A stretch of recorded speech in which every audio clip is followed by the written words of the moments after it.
I think उस रात इतना सन्नाटा था चारों तरफ, ठंड अपनी चरम सीमा पर हो मानो। रात के काले सन्नाटे में ग्रेड हाईवे की सड़क बड़ी ही भयावह नजर आ रही थी। उस हाईवे पे एक बाइक वाला जो अपनी बाइक को बड़ी स्पीड में लेके जा रहा था। बाइक चलाने वाले का नाम राहुल था। उसके पीछे उसकी गर्लफ्रेंड निकिता उससे चिपक कर बैठी थी। निकिता की आंखों में एक खौफ था। उसने डरते डरते अपने बॉयफ्रेंड राहुल से कहा, तुम पिछले 2 घंटे से बाइक को दौड़ाए जा रहे हो, मगर ये हाईवे जो खत्म होने का नाम ही नहीं ले रहा है। इससे तो अच्छा था कि हम उस हाईवे से शॉर्टकट ले लेते। अब और कितनी दूर रह गया है निखिल का घर? पार्टी तो कब की शुरू हो चुकी होगी। आई थिंक ये दोनों उस पार्टी में जा रहे थे। राहुल, अरे अच्छा है कि इस हाईवे से शॉर्टकट ले लिया, अगर दूसरे हाईवे से लेते तो ज़्यादा टाइम खींच जाता। बस आधा घंटा और हो सकता है, उससे पहले कि हम पहुंच ही जाएंगे। मुझे इस हाईवे में बड़ी गड़बड़ लग रही है। ठंड के मारे मेरा बुरा हाल हो रहा है। तुमसे मना किया था कि इस हाईवे से हम नहीं जाना चाहिए, लेकिन तुमने माना ही नहीं। इस हाईवे के बारे में बड़ी बड़ी अजीबोगरीब अफवाह सुन रखी है मैंने। राहुल बोलता है, डोंट वरी यार, वो सब बकवास बातें हैं। इस हाईवे के बारे में अफवाह चला के मीडिया वाले सिर्फ टीआरपी बटोर रहे हैं, मगर मेरी बात का यकीन करो, ये सब बकवास है। लेकिन मैंने सुना है राहुल, आए दिन इस हाईवे पर हादसे होते ही रहते। लोग यहाँ से दिन तक जाने से डरते, और तुमने रात के समय में शॉर्टकट ले लिया। हादसे कहाँ नहीं होते डार्लिंग, जो होना होता है वह होके ही रहता है। और वैसे जिंदगी का मजा तो एडवेंचर में ही होता है। राहुल ने इतना कहा ही था कि अचानक एक काली परछाई राहुल के बाइक के सामने से बड़ी तेजी से गुजरकर अंधेरे में कहीं गुम हो जाती है। राहुल के पैर बाइक ब्रेक पर अचानक पड़ गए। अचानक ब्रेक दबाने से बाइक का संतुलन गड़बड़ा गया। राहुल और निकिता बाइक सहित नीचे गिर पड़ते हैं। हाड़कंप में देने वाली बर्फीली हवा में राहुल के चेहरे पर पसीने की बूंदें टपकने लगती है।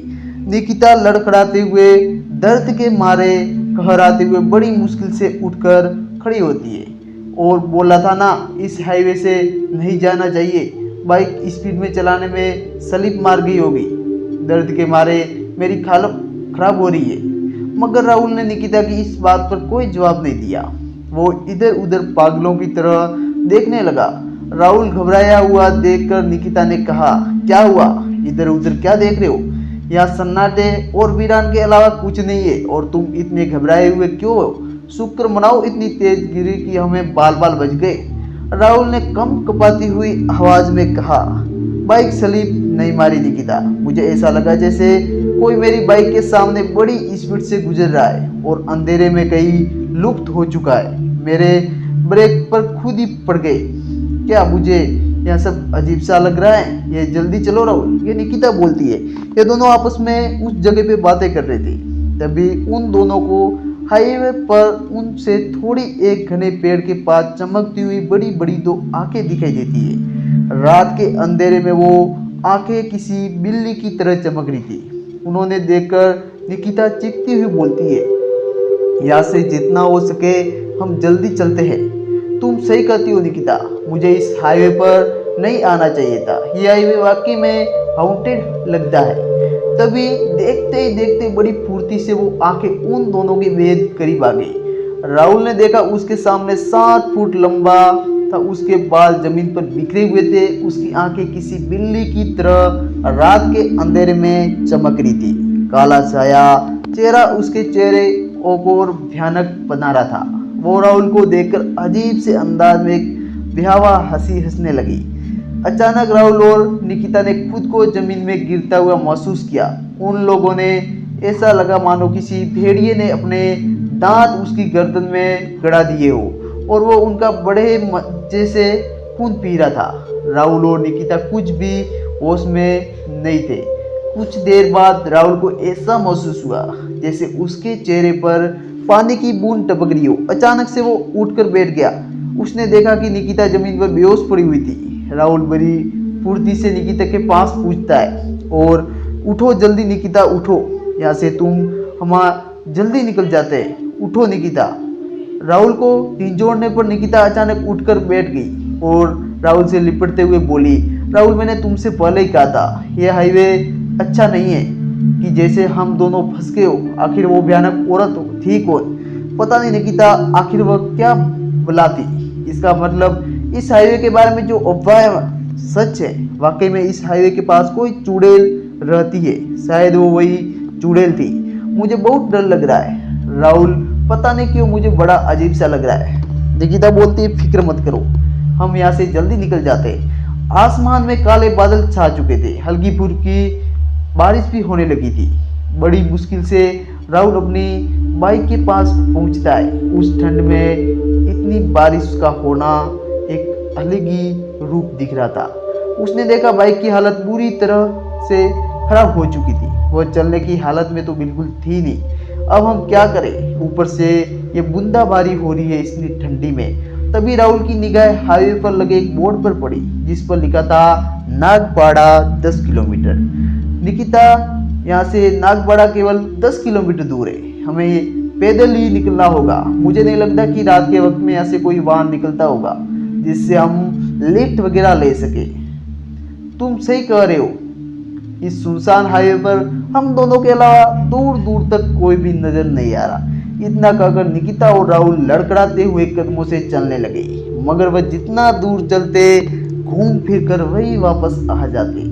निकिता डरते हुए बोलती है, यह सब क्या हो रहा है? हम कितने घंटों से चले आ रहे हैं, मगर घूम फिर के हम वापस ही इसी जगह पर क्यों आ जाते? राहुल बोलता है, मेरी भी कुछ समझ में नहीं आ रहा निकिता की आखिर ये हो क्या रहा है। तभी अचानक निकिता की नज़र हाईवे के पास बनी हुई एक टूटी फूटी झोपड़ी पर पड़ती है, जो एक ढाबा सा नजर आ रहा था जहाँ पर 100 वाट का एक बल्ब लगा था। उसकी रोशनी दूर से दिखाई दे रही थी। निकिता राहुल की ओर देखकर बोली, अजीब बात है, कुछ देर पहले तो यहाँ पर ऐसा कोई झोपड़ी पट्टी नहीं थी, अचानक से ये झोपड़ी कहाँ से आ जाती है? मुझे लगता है कि हमारे एक्सीडेंट होने के बाद शायद इस वजह से हम इस झोपड़ी मतलब इस ढाबे के देख ना पाए हो और होश आने पर बहुत ज़्यादा डरे हुए थे। चलो चलकर देखते, शायद हमें कोई मदद मिल जाए। वो दोनों उस ढाबे के पास चले गए, मगर दोनों को यह देखकर हैरत का ठिकाना नहीं रहा कि उस ढाबे पर अच्छी खासी चहल पहल लग रही थी। वो दोनों ढाबे के पास बिछी हुई एक चारपाई पर जाकर बैठ जाते हैं। राहुल वहां पर बैठे हुए लोगों को बहुत गौर से देख रहा था। पता नहीं क्यों उसे उन चेहरों को देखकर बड़ा अजीब लग रहा था। वहां पर जितने भी लोग थे उनके चेहरे पर एक अजीब सी मनुष्य टपक रही थी, जिसे देखकर राहुल और निकिता के रोंगटे खड़े हो जाते। अचानक ही उनके पास एक अजीब सा दिखने वाला लड़का, जिसके गाल अंदर तक पिचके हुए थे। आप खाने में क्या लेंगे? यहाँ सब कुछ मिलेगा, अगर आपको दारू भी चाहिए तो भी मिलेगा, वो लड़का बोलता है। उस लड़के को देखकर निकिता बुरी तरह से डर गई। कुछ नहीं, एक गिलास पानी दो और 2 कप चाय ले आओ। दरअसल हमारा कुछ देर पहले हाईवे पर एक्सीडेंट हो गया था। मगर राहुल ने देखा, एक्सीडेंट की बात सुनकर उस लड़के के चेहरे पर कोई प्रतिक्रिया नहीं थी। वो अजीब अंदाज में मुस्कुरा कर देखकर बोला, यहाँ इस हाईवे पर एक्सीडेंट होना नई बात नहीं है साहब। यहाँ पर रात में जो आता है ज्यादातर उसका एक्सीडेंट ही हो जाता है, और आपका भी स्वागत है। इतना बोलकर वो चला गया। यह क्या बोलकर गया? इसका मतलब क्या था? मेरी भी कुछ समझ में नहीं आ रहा निकिता। अब तो मुझे इस ढाबे पर बहुत अजीब सा लग रहा है। टाइम कितना हुआ? राहुल ने अपनी घड़ी पर नजर डाली तो उसने देखा कि सुबह के लगभग 4 बज चुके थे। कुछ ही देर में सुबह होने वाली थी। निकिता, जैसे ही सुबह होगी हम लोग यहाँ से निकल जाएंगे। तभी वह लड़का चाय लेकर उन दोनों के सामने आ गया। मैंने तुम्हारे पानी भी मांगा था, पानी लेकर क्यों नहीं आए? लड़का बोलता है, चाय पी लो साहब, यहाँ पानी नहीं मिलता। इतना कहकर वो फिर से अचानक दर्जी से चला जाता है। राहुल और निकिता ने जैसे ही एक घूंघट चाय का पिया और वो दोनों चाय पीते हैं और चाय में से पता नहीं एक भयानक दुर्गंध फूट रही थी। निकिता बोलती है, चाय थी या कुछ और? तभी अचानक उन दोनों की नजर चाय के कप के अंदर पड़ी हुई इंसानी आंख पर पड़ती है। यह देखकर निकिता के गले से चीख निकल जाती है। निकिता चीखती हुई बोली, राहुल हम बहुत गलत जगह पर फंस गए। निकिता का इतना कहना था कि देखते ही देखते ढाबे पर जितने भी लोग मौजूद थे सब एक साथ उन दोनों की ओर देखने लगे। उन सबके चेहरे देखते ही देखते भयानवा होने लगे थे। उन्होंने देखकर ऐसा लगता था मानो उन्हें मरे हुए वर्ष हो चुके। तभी अचानक निकिता और राहुल को किसी औरत की गुड़गुड़ाहट भरी आवाज सुनाई देती है। निकिता और राहुल ने देखा ढाबे पर जितने भी लोग मौजूद थे सब अचानक गायब हो गए। उन्हें देखा वही चुड़ैल हाथों में दो लोगों की लाशें पकड़े हुए उनके करीब आ रही थी। अचानक ऐसा होता है कि चुड़ैल ने उन दोनों की लाशों को निकिता और राहुल की चारपाई से ठीक सामने फेंक देता है और उन्हें दोनों लाशों पर वह मांस नोच नोच कर खाने लगी। निकिता ने चीख कर राहुल से कहा, यह तो वही चुड़ैल है राहुल जो हम लोगों को हाईवे पर मिली थी। पता नहीं ये किसको मारकर खा रही होगी। तभी राहुल के दिमाग में एक तेज धमाका हुआ और वह हक्का बक्का निकिता की ओर देखकर बोला, निकिता इस भयानक सर्दी में हम लोगों को सर्दी क्यों नहीं लग रही? और चुड़ैल ठीक हमारे सामने बैठी हुई है, मगर इसे देखकर ऐसा लग रहा है जैसे हम दोनों को ही देख रही है। राहुल की बात सुनकर निकिता के दिमाग में 440 वोल्ट का झटका लगा हो।